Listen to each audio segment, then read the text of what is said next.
Hey, what's up? How's your day? All right, busy. Yeah, pretty busy. Oh, yeah, that makes sense. Yeah, yes. Yeah, Yeah. yeah. Mhm. So, the first question is, what is your musical background and how did you get into singing and all that? Okay. Well, let me see. How did I get into music, my music background? Okay, so I actually I studied law back in the day, and when I was Mm. studying law, I joined in Spain we have this sort of brotherhoods, right? Which we sort of play I kind of say like folk music, Spanish folk music, South American folk music. And Continue. okay, good. So put a slide on. So yeah, I started sort of let's say I was my life is has been a very colorful colorful life. 47 years of colorful life. Mm. So I was That's in the nice. States. I was in Pennsylvania for 2 years, and then I came back to Spain and I went to university. And when I was at the university, I joined this brotherhood, like you have brotherhoods in the States, isn't it? So one of these brotherhoods is about like singing and playing the guitar and the mandolin and serenading women and all that stuff. So I just saw myself dressed like like Batman, like a medieval version of Batman, and Mm. playing the guitar and the Mm. mandolin. That's funny. Oh yeah, it was. Yeah, it was a lot of fun. Medieval version of Batman. Yeah, Sounds yeah, yeah, nice. Yeah. absolutely. Because you dress like I don't know, like Il Duca di Mantova, like in Rigoletto. It's like this kind of pompous thing. Still goes today, but it's a bit old fashioned. And and that's how I begun really singing and playing the guitar and stuff. So eventually my friends, sometimes you have these competitions, these contests, in which you're like a band, and one of the prizes is like a solo singing prizes, solo sing prize. So my friends told me, hey, you have a voice, you can sing. I was like, yeah, well, I can sing when I have drunk way too much, and there is a lady in the third floor, on a balcony, so I don't think that counts. But anyway, they pushed me to participate in one of these competitions with them, and I happened to win by chance or providence an award. So people started to say that I had a voice. I said, okay, well, wonderful. So after that, uh, I just sang for fun as an amateur. I didn't even know how to read music or anything like that. So um, moving on a few years, I finished college and I went to the United Kingdom. I mean, in Spain, I had done a few amateur concerts, like I don't know if you heard the gender, zarzuela and all that stuff. But I it was not professional; it was all amateur and stuff, and I didn't really have it in me. Um, I had maybe like a couple of singing lessons in my life, so I didn't really know what was it about. Mm. And with all that luggage, I traveled to the United Kingdom, and I was at Nottingham University, uh, and I was doing a master's degree in environmental law. I was an assistant teacher there, and all of a sudden, I saw an advert on a music shop about soprano gives singing lessons, and I said, oh, you know what? Maybe I should carry on, and explore this. So, you took singing lessons with the soprano? Yeah, yeah. So her name Okay. was. Let's see. I'm very bad with names. Uh, God, I'll tell you. Maybe it will pop up later. So I just went to this lady's house and I just, I don't know, I screamed whatever I screamed. And she told me, "Wow, I can't handle you." Linda Gerard was her name. Linda Gerard, and she told me, I can't deal with your voice. You have to go and study with my teacher." I was like, "Are you nuts? I mean, I just want to have some fun, like." So, You know? Linda Gerard. Yeah, that was basically my, I suppose the, I wouldn't say she was my first teacher because I had maybe a couple of lessons with her, but she put me in touch with the one that was my first singing teacher, who was Pamela Cook in Mansfield, Nottingham. Okay. And then, again, it was all very amateur, kind of like, yeah, I like singing, but I don't know if I want to do anything with this. And eventually she sort of put the question forward, said like, would you like to become a professional singer? And my answer was like, my family's gonna kill me. Are you nuts? And what made you think that I could become a professional singer? I've never studied music. I like singing, but that's about it. I'm a lawyer. I'm a teacher. And anyway, finally she got me an audition at the Guildhall School of Music, and we call it music and drama at the in London. So I did an audition for, back in the day, was Robin Bowman was the head of the vocal studies, and Clive Timms, who was the director of the opera program. And the only the only things I could sing, or I knew how to sing at the time, were Questa quella, La donna immobile, Dei miei volenti spiriti, and some Bellini songs. So I just went there and I sang, like my Yeah. my way. And the next question is, how would you describe your own voice overall? My what, in terms of what? In terms of Fach, in terms of Yeah, yeah.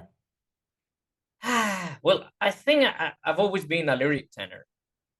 So my entire career was a lyric tenor that explored a bit the sort of the spinto repertoire. So I started singing. Um, Basically, I debuted uh, with Tamino in the Magic Zauberflöte, flute. a magic flute, yeah. But I sang eventually by the end of my career. I sang Trovatore and I sang Norma. So it was not like like Volpi that sang from Barbiere to Otello. I didn't have that privilege, but I basically, yeah, changed from being a sort of a lightish sort of tenor into a more meaty, I would say, full lyric tenor. I wouldn't consider myself a spinto or anything like that. Yeah, Okay, so full lyric tenor is like what you consider yourself? yeah, I would say so. Yeah, I Okay, mean, that's fair. yeah, I retired. What was it, like 11, 12 years ago, Hmm. and I was a full lyric tenor, but I didn't consider myself anything heavier than that. Although I did repertoire that is considered heavier than that. But Okay, yeah, yeah, that's fair. So yeah, anyways, so there are rumors going around that most baritones these days are actually undeveloped tenors, and that most true baritones these days are being trained as basses. Do you agree with that? totally. I mean, yeah, totally no. I there is nothing universal.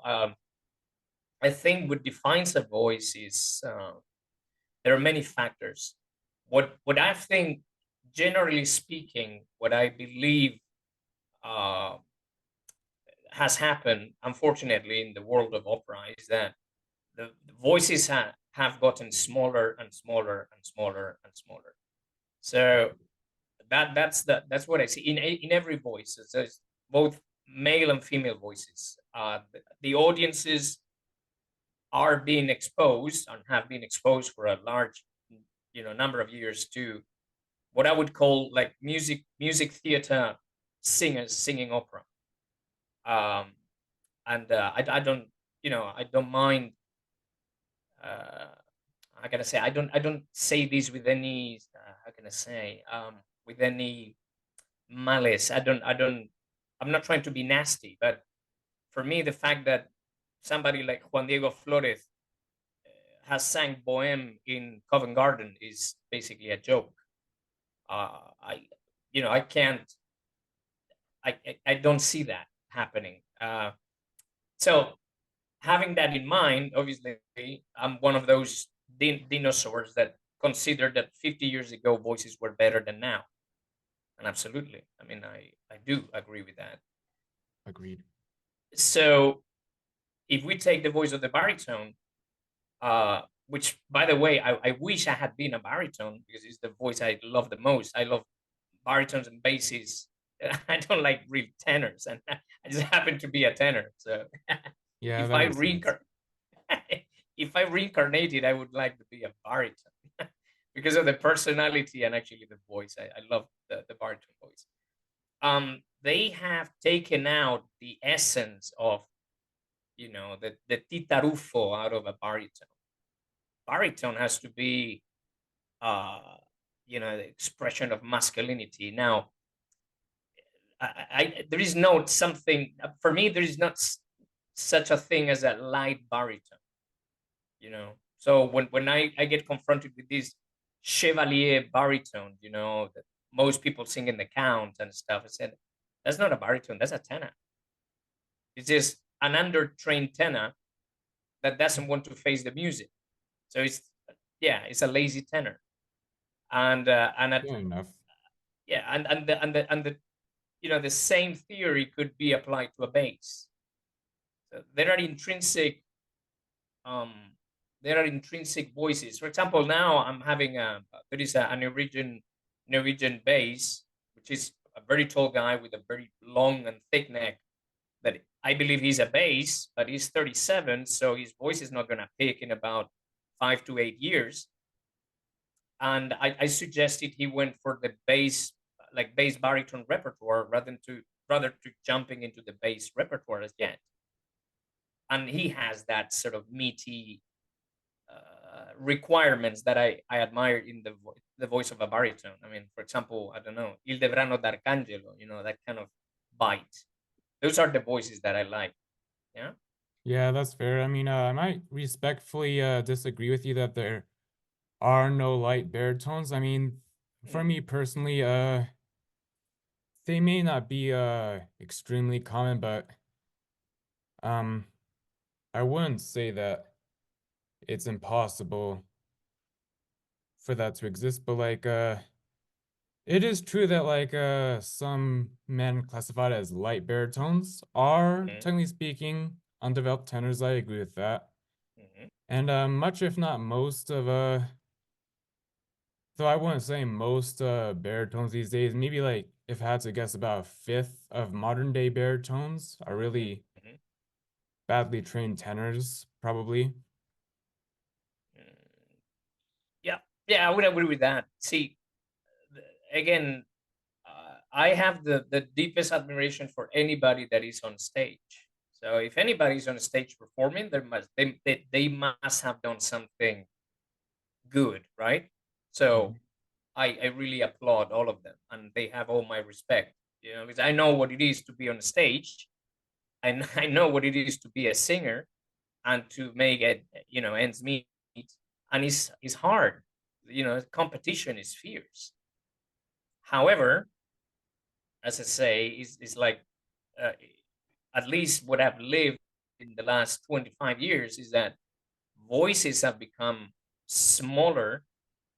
Agreed. That they there is a lot of amplification, and it's something that, believe it or not, I've witnessed on in the theaters, which I believe is totally counterproductive. Like Giacomini used to say, if you want to be an opera singer, you want to be actually a theater singer, you need to have a theater voice, which means no mics, right?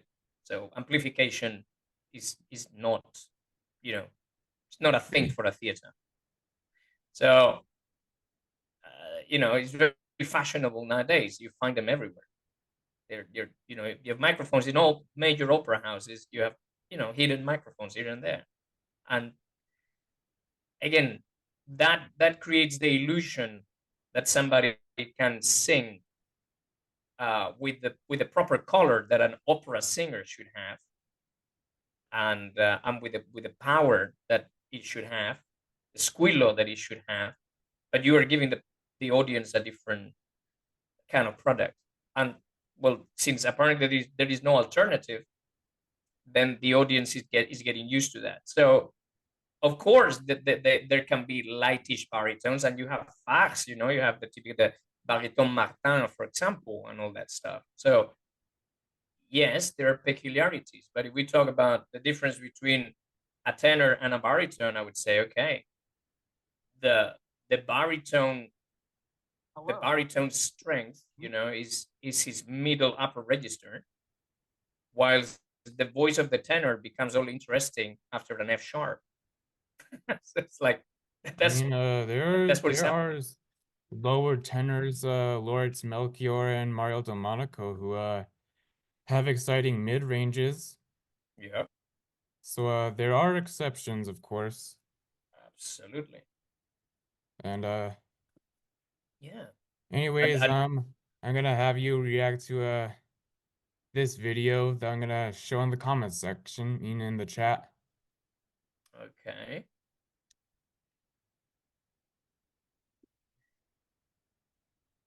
all right. Oh, I really get the sort of inhale, and I mean, a basso profondo is a very peculiar voice. I have only worked with one basso profondo in my life. I've only had one student that was actually a basso profondo, as a guy from the Czech Republic, and yeah, it's a very peculiar voice, And right? it's I would rare say, too, yeah. And yeah. I've Hmm. met some like online via Zoom, but I've never met one in person in my life. Okay. I think I've met like several regular standard basses, but Hmm. you know, it's not the Yeah. same. Yeah. I mean, the thing is, anatomy, I mean, nature is wise, right? So what defines really a voice, and from an anatomically point of view, is obviously the size of your larynx, obviously the thickness and length of your vocal folds. Um, However, you have abnormalities. It's like, tall tenors, right? Like that's not the, I'm gonna say. I think I got into a The conversation with this norm for somebody. tenors is not, No, tenors usually they are short, yeah, and the larynxes are small, and the rib cage is usually, how can I say, like thick. It's like if you take the anatomy of, for example, Mario del Monaco, he was a guy that was my size basically. He was like 5'4", 5'5", with a very wide rib cage. So the larynx was very small, but he had a lot of compression, and that's like what you would define a tenor as a standard. And there is not some. I mean, a standard is a very bold way of describing somebody. But obviously, what defines a bass, is somebody usually is going to be somebody really tall with a very sort of tall and big neck that can accommodate a very big larynx and pharynx, and obviously accommodating very long and thick vocal folds. So, interestingly, that guy in that video, he said that mm, like the reason why he had such a low pitched voice is because he went to the voice doctor, and it turns out that though his vocal folds are actually average in length and thin in width, it's like his laryngeal space is just very big. okay. Um, okay, I mean, I'm not a doctor, so I cannot really pronounce myself like a doctor would do, but to produce certain pitches, the thing is that with octavists, there is such a controversy about, as he describes, as long as, for what I've listened, like true octavists and like fake octavists. Oh yeah, And like subharmonics or exactly, and strobe obviously vocal fry. there you go. So vocal fry is one of the things that, for example, I use vocal fry to develop voices up to an extent, but it's only a resource. A vocal fry alone, without amplification, is not something that you can use. So when I see, I don't know the name, I'm very bad with names, but when I see this kind of bald guy that holds the Guinness World Record or whatever, and he's with a microphone and he does these very low pitches and stuff, I say, okay, but that's again, that's amplification, it's a gimmick. If you hear a true voice, and that's why, as you say, if you're next to an octavist and he produces one of those things, that it might sound like an earthquake, Yeah, that must be a totally different experience. and I think that Tim Storms, the guy who holds the record for the lowest note, I think I would call him just a regular bass. Okay. Could be. Because he his extreme low notes are not very strong, Mm-hmm. you know. Yeah. And anyways, so it was quite nice when the guy in that video, I had an interview with him as well. Okay. And he told me that I had a bassy speaking voice. I disagreed, but Yeah. Okay. I mean, I also disagree. I don't think you do have a bassy speaking voice. yeah. but it's funny about that. I remember when I met Bruce Ford, who, by the way, for me has been the best tenor in the last 30 years. And I met him in La Monnaie in Belgium. And of course, Bruce Ford was always famous for singing this crazy Rossini repertoire. So if you have not heard, I mean, this is before the YouTube era and stuff. So I had never seen an interview with Bruce Ford. So I didn't have an idea about his speaking voice. And all of a sudden, this guy that was like hitting high D's and high E's for a living had the deepest voice ever, like deeper than mine. So I made it. Hello, I'm Bruce Ford. How you doing? And it was like, wow. Like I did like, no, you can't be Bruce Ford. You have to be a baritone. But his speaking voice was actually very low, and that surprised me. Wow, man. I was expecting like a higher pitched speaking voice. Yeah, so Yeah. Yeah. However, in my case, for example, before I studied with James McRae, I was advised by so many people that I have to speak like a tenor, so the position has to be high and all that stuff. And then, like about 2 months, I after I started working with James, my voice dropped like a teenager, like when you have the voice change, and my voice is. And I remember going back home and visiting my grandmother. It was a very funny anecdote because I went to see my grandmother that, thanks God she's still alive. She's 97. It's like a miracle. And I went and I just say, hello, grandma, how you doing? And and she was like, oh my God, finally you speak like a man, yeah, so, a so few I years also ago I believe. was a tenor a few years ago, Okay. and I'm 19 years old now. Well, plenty of time. Uh, I did have to train my chest voice to sound resonant and loud Yeah. slowly over time, over the Okay. years. Right Yeah. now, my vocal teacher says I'm between a mid to high baritone right now, based on Okay. what it seems like. All right. I mean, things that you're 19, so it's even though your voice sort of, I don't know when exactly your voice sort of changed, as a man. um 19 is very, very young to actually classify a voice. But also it depends. I don't know, how tall are you? I suppose you can in feet and stuff. How tall are you? 5'7". 5'7". All right, good. Well, 5'7" for me, that's tenor land. Okay. Now, of course, it's not this is not universal, but you say I'm 5'7". Well, that enters into the range of tenor land. Why? Because again, Pavarotti, Corelli, Domingo, and all those people, that's an abnormality. Tall tenors, that it's weird to have tall tenors, yeah, held tenors, Melchior and all these people, yeah, okay, yeah, but they're more closer to a baritone rather than a tenor, a held tenor, true held tenor, like Melchior. But again, there are so many things that participate in actually classifying a voice that, by the way, is going to change over the years, because the epithelium of the vocal folds keeps on growing,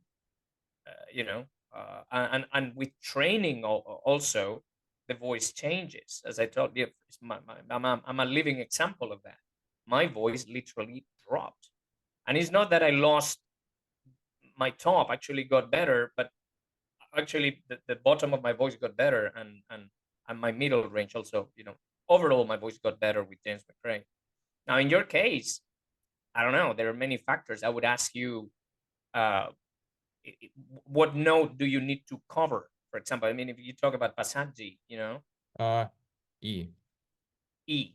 All right. Well, okay, that's a very standard note to cover. Now, my question would be, how high can you go with an open voice, properly supported without covering?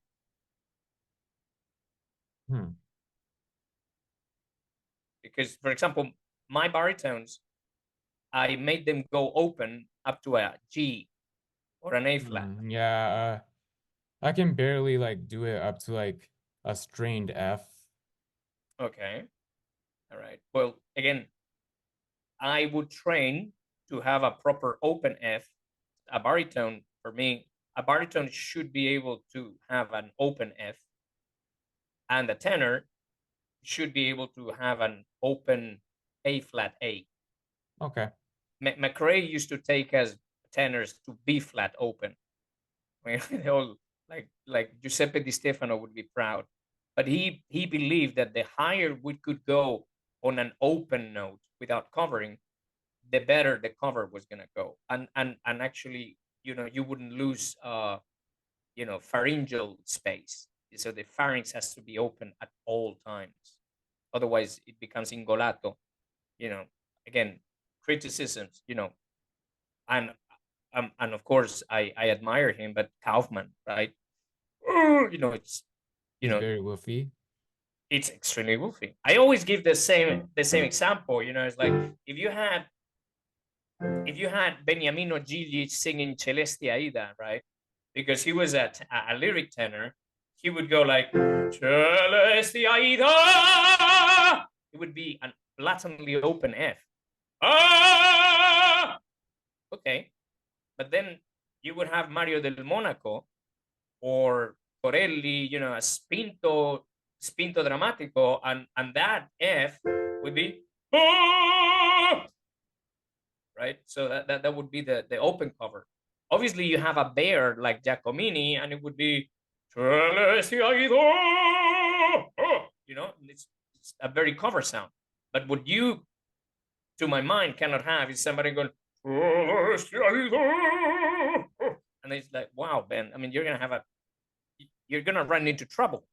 Yeah, I Yet like again, some aspects of Kaufman's voice, but he does use his tongue to artificially create a dark sound.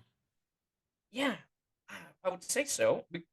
In his early recordings, there is this Così fan tutti la scala, Così fan tutti la scala, and it's like breathtaking. The voice is unbelievable. It's so open that pharynx is like golden, and you go, wow, why did you do that? But the tongue thing, it's very funny because when I've talked to people and they talk about the Lo Monaco school of singing. By the way, I mean James was acquired with that technique, but so that they tend to pull their tongues backwards to sort of mimic what happens in the cover. So, in my school of singing, A flat, they would put their tongue, trying to create that depression of the larynx. Okay, But it is artificial. so Very much. uh Yeah. how do you tell if someone's a bass in your opinion? Like Hmm. I How do I tell that somebody? Okay. wanted Okay. to Well, again, train it's one not about, myself. okay, so it's not about how high you can go. See, that's the first thing I removed from the equation. Like, it's not how high you can go. What's the highest note you can sing? It's basically the tesitura, right?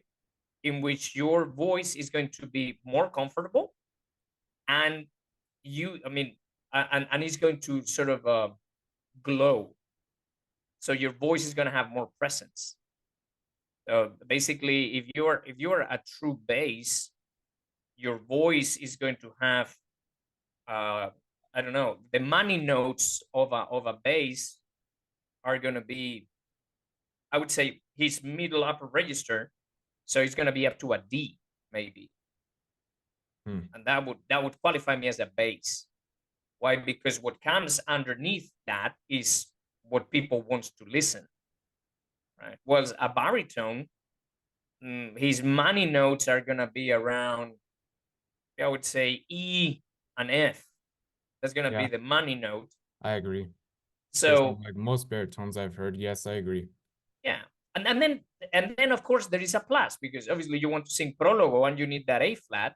Good for you, but count what comes underneath. Like before that A flat, because otherwise, if that part of your voice has no, I don't know, no content, it's not, it's not bitey enough, it doesn't have this growl, and this sort of earthiness to it, then uh, I wouldn't count it. I mean, but again, you're talking to somebody who thinks that Tita Rufo was a god.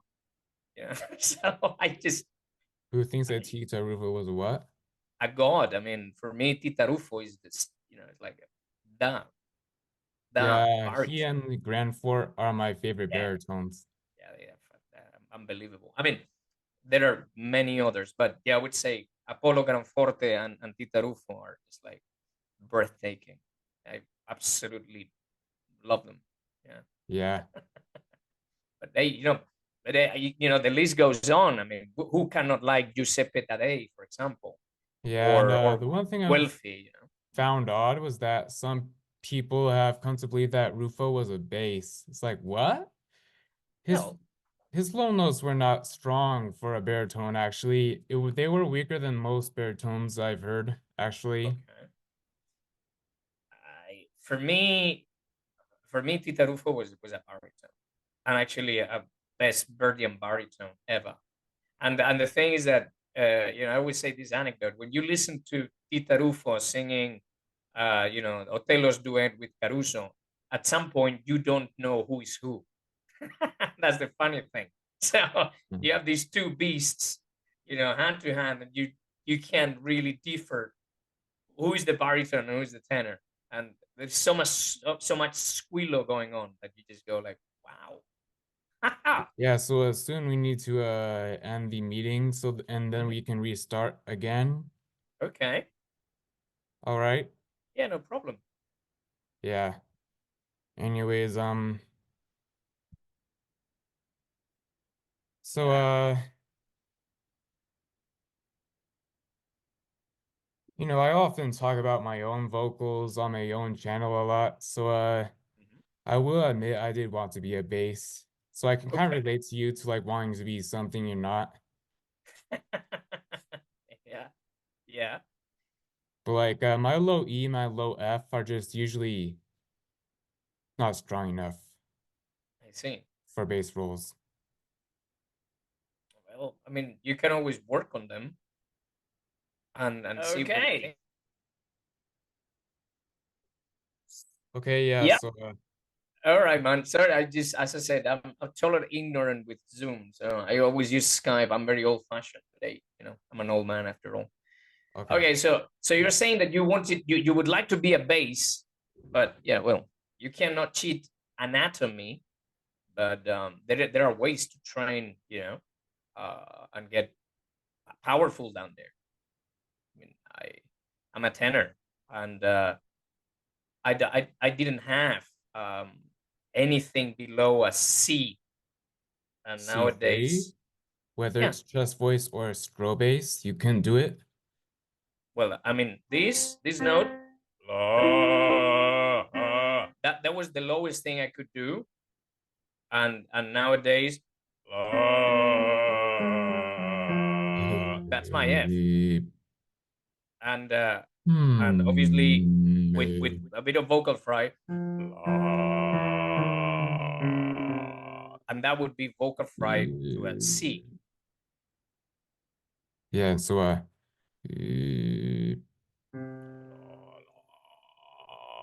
But again, we're talking about this is not, I couldn't use this note on stage.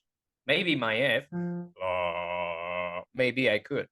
like with a microphone, I'm sure that you could definitely use that. But the low C, yeah, I mean, with all due respect, I don't consider that one part of your vocal range, but because it's hard to tell what note it is at that point for your voice, but your low F, I think, is valid. Absolutely, yeah, absolutely. That's why I say that my that C is a gimmick. But I obviously when I was a singer, I didn't remotely dream about being able to sing that F. So imagine that C, which I mean, again, I don't think is there every day. but That's okay. but but the thing is that what I have as a teacher, what I have, and I try to explain to my students is that notes are very close to each other. So we see octaves, and obviously it's due to, when we read music and see, see the stave, and everything goes up. But in reality, octaves are really close to each other because our vocal folds are really small. So we think that one note is 1 kilometer, 1 mile away from the other. So Hmm. it's just like I kind of start on this F, right, and then la la la, and that's my high C. So then you would say, and then you go, wow. So it such distance? No, they are very close to each other, and the less you move, the better. so Okay, so so one thing that is hard about doing an actual Fox change would be changing your passaggio, which would be quite rare, right? yeah, but eventually your true voice comes out. There are so many cases. I mean, for example, Carlo Bergonzi always said that, when he was a baritone, he felt that he was constantly under strain, that he was constricted, and it felt awful. And he sang Rigoletto, for example. Um, and then when he made the change, his true voice appeared. Now, was he a true tenor, or was somebody that made himself a tenor? Well, also you have to keep in mind when he got older, and unfortunately, I mean, that's something that's a bit sad, and he sang in concerts, he was constantly flat, so the voice just went down somewhere. Whilst, for example, you have somebody like Kraus, that actually the first thing that he lost when he got older was the bottom of his voice, but he never lost the top. He was a true tenor. In fact, it is said that he transposed pieces up. Like for example, Lucia di Lammermoor is like a semitone or a tone higher to sing it, which to me is like crazy.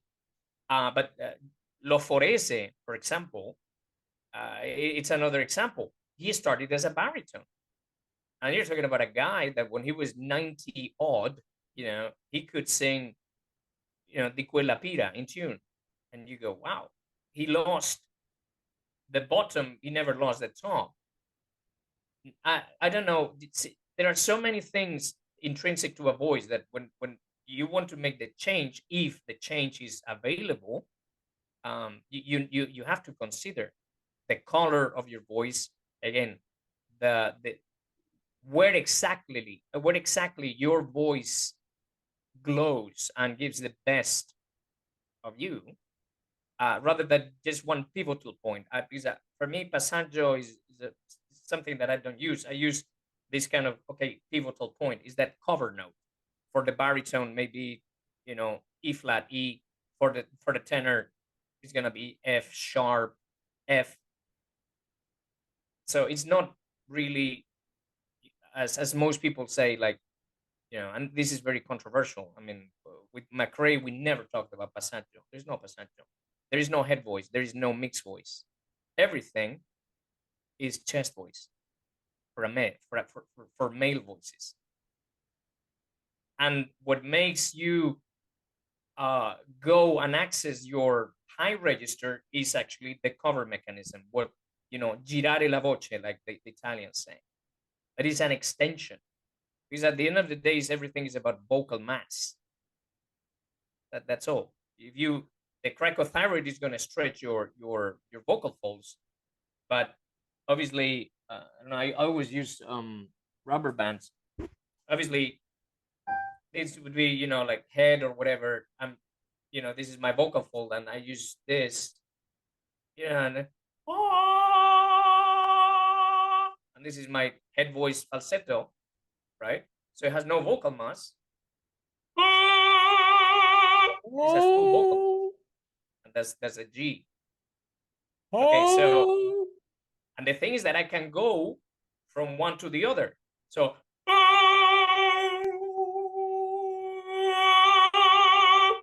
it's just a question of coordinating how much vocal mass you're using.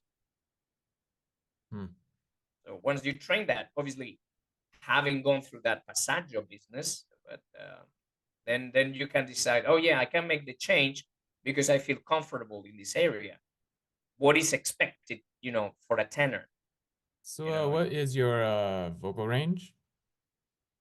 I couldn't say really. I would say, from a bottom F to now, I'm very bad with the numbers. On a good day, I could say I could reach an E flat, maybe, but I'm more comfortable. Yeah, I was always like a D flat tenor, Yeah, D flats. I sang D flats in career. Trovatore, for example, I would put a D flat in Rigoletto, but I always had my high C, but I was not, I was not one of those hitting high Ds that actually they're quite ugly. So anything above a high C in a tenor, I think it's ugly, except for Lauri Volpi. Sometimes I can envy basses, but I've also envied some of my favorite tenors too, because and because Yeah, some of their high notes are the most epic parts of the opera. true. Yeah, and obviously, that's the part of a tenor. I mean, when mind you, everything has changed a lot, like contemporary repertoire, as in, big transition between Bellini, Rossini, Donizetti, what we said bel canto, because it was written for certain voices in the tradition of Rubini, So I don't know if you're aware of the anecdote, right, of Adolphe Nourri, and Dupré. There is a very good book. I really recommend it. It's called a tragedy, or a tragedy of a tenor, or a tenor's tragedy. So Adolphe Nourri was the let's say the best tenor in Paris, in Paris, in the Opéra Comique, and he sang in that style in which the notes, the high notes, were done in what nowadays they call voce faringea. So it's kind of a reinforced falsetto. It would be, if it's an E flat, it's something like, sounds a bit like Mateuzzi, that kind of very high pitch, but it's reinforced falsetto. And then Dupré came along and sang William Tell and sang, what we consider the first do di petto, and Rossini said that he sounded like a castrated goose. and then and then this Nourri went to study with Donizetti, and because he couldn't get it, he couldn't bring the chest up to those notes. He committed suicide. He killed himself.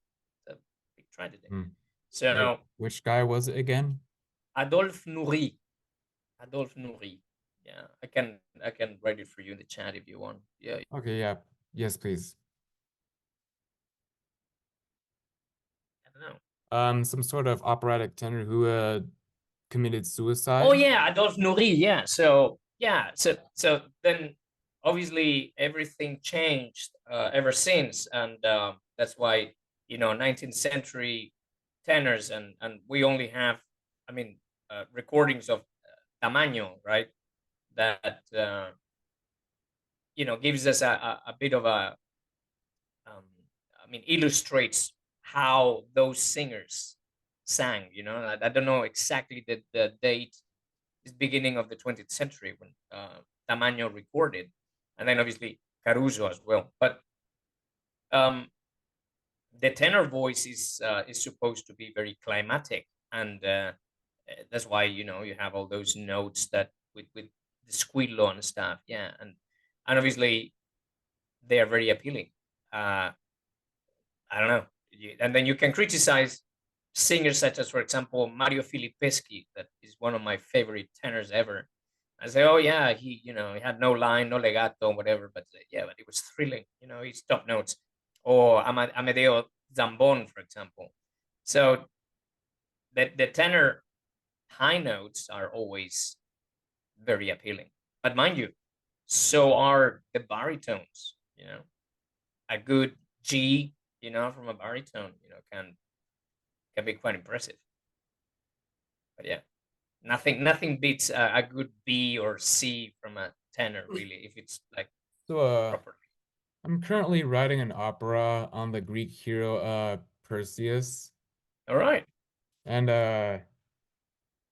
can you guess what the main character Perseus what his voice type I in the suppose if role? he's a hero, he should be a tenor, right? I made him a bass this time. The You last few did. ones I made the last few ones tenors, Okay. but I decided to try something new. Well, they definitely knew, because I mean, bases are usually linked to either the father or the villain. So yeah, it would be interesting to actually see a hero portrayed by a bass. And also, there's some roles for baritones that are lead roles, but they just are mostly comedy Right. and not quite heroic. Yeah. Yeah. Yeah. Yeah. There's always the joke about the tenor, trying to get the lady both on a stage and off stage, and then the baritone being, the hero's best friend and all that stuff. But yeah, Yeah. I get it. I get it. But it's a great idea. I mean, to make the bass the hero. Wow. Yeah, that's a new one.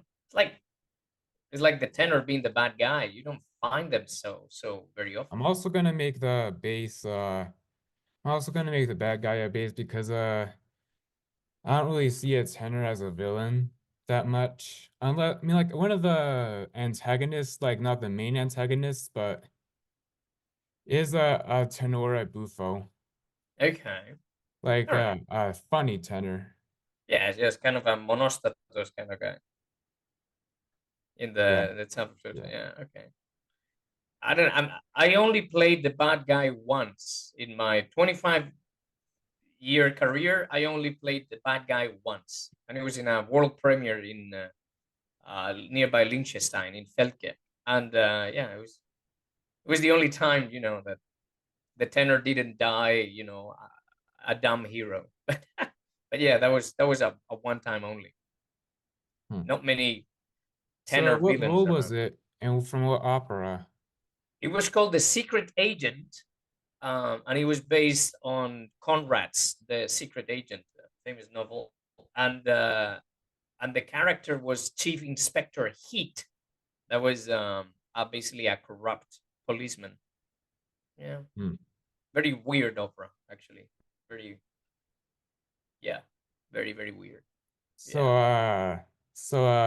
who's your favorite bass? Oh man, I don't know. Say. I couldn't say really who's my favorite. I couldn't say who's my favorite singer, or I would have many. I don't know. I couldn't say really. I couldn't. I nah, I Hmm. couldn't say. For Mm. me, it's I don't Cesare have favorites. Siepi. Sorry, For me, it's Cesare Siepi. Siepi would be one of them by all means, but you know, Yaurov would be another one. Um, Enzo Pinza would be another one. I don't know. I mean, it's just it's difficult, isn't it? And like saying who's your favorite tenor? I don't know. Hmm. Oh no, I couldn't really say. That's Yeah. good. All Anyways, right. uh, so I have known a few baritones out there. Mm-hmm. Uh, a few true ones, not very many, who sing like a high C, but it wasn't as strong as a true tenor. Mm-hmm. And so have you ever heard a bass do so? No, no, and again, I know nowadays people using a lot of this sort of, well, it's nothing new. One mixed, these mixed voices. At the end of the day, the true voice comes out, and it's very different than what you expect. Uh, I have basses that in exercises they can reach a B flat, but that doesn't make them neither a baritone nor a tenor.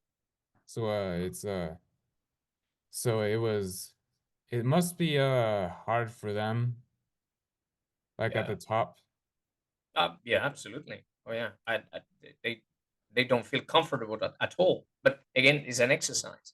We're training, so you expand the range, and then by the time they have to sing maybe a G or something, they feel comfortable. So there's nothing wrong with expanding somebody's range within their nature, limit, natural limit. Yeah. Yeah. Yeah. Anyways,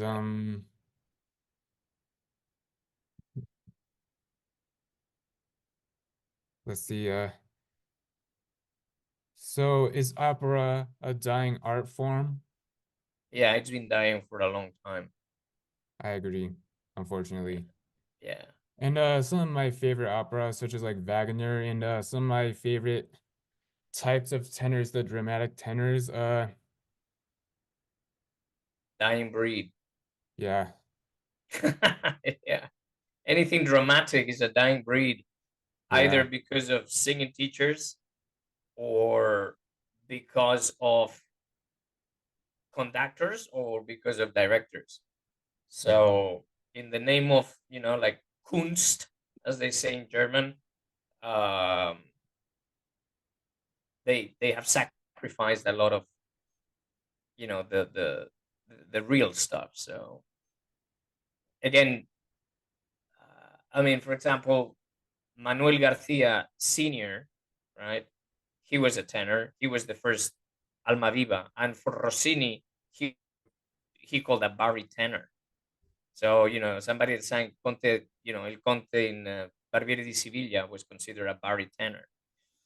Um, Little by little, they have removed the dramatic component of voices, and no, everything's too loud. No, it's too loud. No, quiet and stuff. That was something that was happening back when I was singing, and that was happening to my maestro when he was singing. So yeah, opera is yeah, unfortunately, it's a dying art, and the voices are, yeah, dramatic voices are a dying breed.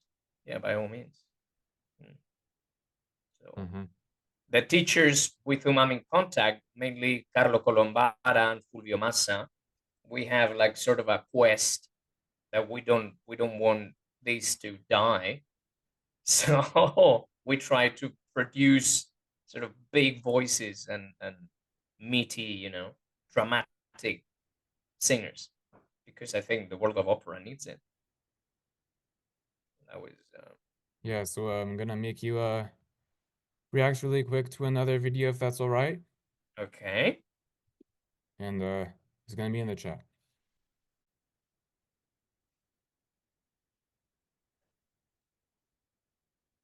Wow. Wow, wow, wow, wow. Well, that's a find.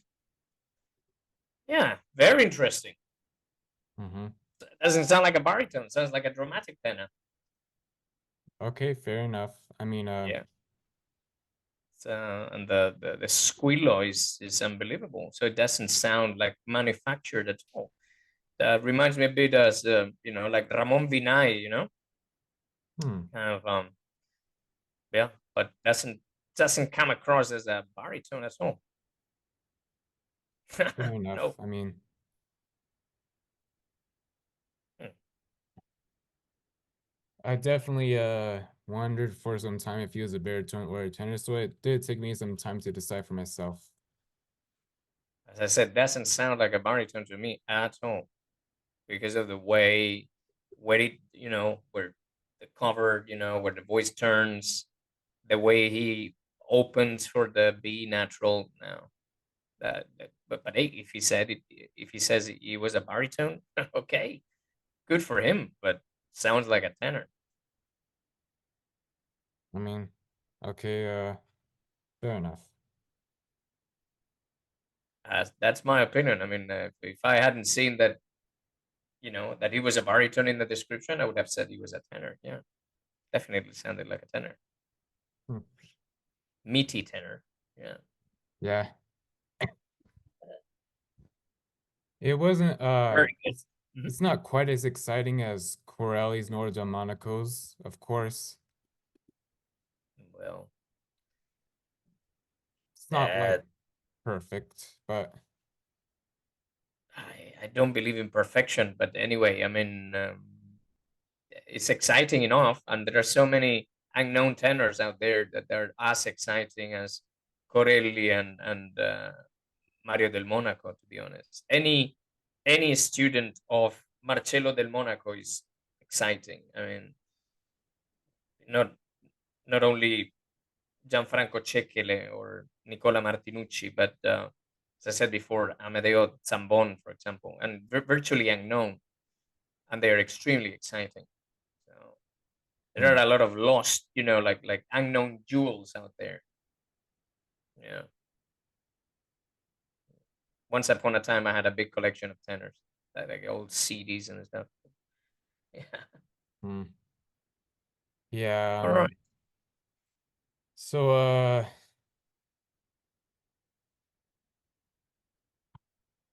um, I'm gonna make you react to a quick video, but you have to watch the entire thing because it's like 13 minutes long. It's one of my videos. Okay. I mean, I'm in a bit of a, we should wrap it up soon because I have a lesson now. But okay, I'll take a look. Is that one of your videos? It's like you're singing. No, Oh, it's discussing Freddie Mercury. oh, right. Okay. Well, let me have a quick look. And all right.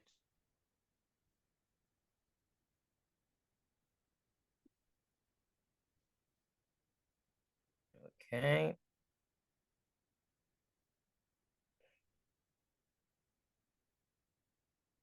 It's taking a little while to upload, but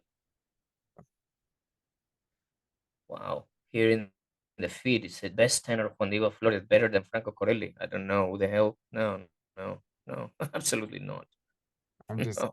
it's a joke. Yeah, good. Okay. A lot of people think Freddie Mercury is a baritone. No way. I agree. No, he was. Of course, he was a tenor. Yeah, I'm always confused on why people think he's a baritone. I don't know, but no, no way. I would have never. Mm,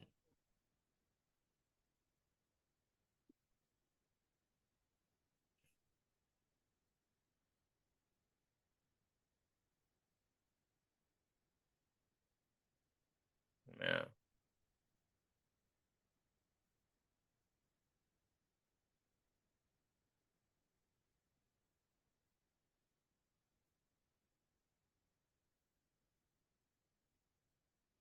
Mm,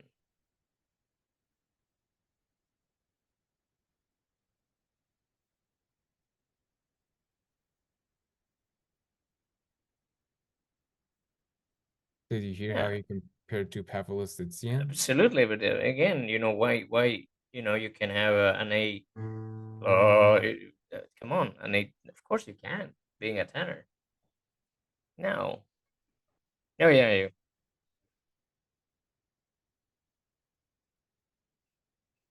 Did you also see the part where Nice. I compared him to one of the Yeah, baritones? yeah. Yeah, I would say these guys know baritone. I mean, these guys are tenor for sure. Mm-hmm. But if he covers earlier, well, yeah. I'm convinced he's a tenor.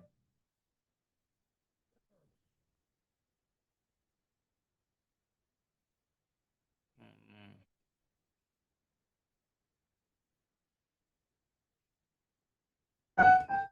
No, I don't think he covers earlier. He darkens. He basically rounds the sound, but no. Also, people use speaking voice as a way to classify voices, but like the thing about Freddie Mercury is that he sounded different in different interviews. Like in some Uh-huh. interviews he sounded deeper, in others he sounded higher. Yeah, well, he's a pop singer, Sorry, yeah. and and there's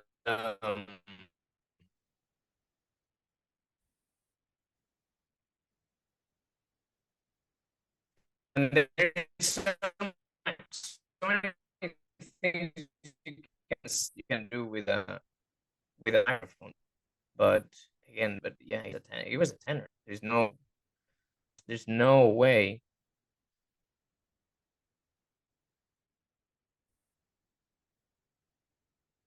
Nah,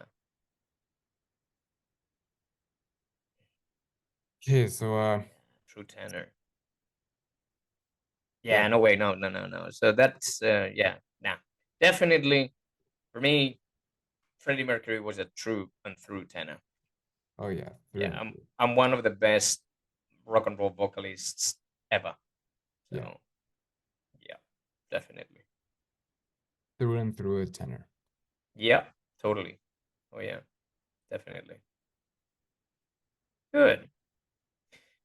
Okay, Brandy, I am gonna have to leave Okay, because yeah. I gotta keep on Thanks for working. coming on to my podcast and talking. It was nice to see you. Very nice to meet you too. Yep, have a And nice day. okay, Yep. you take care.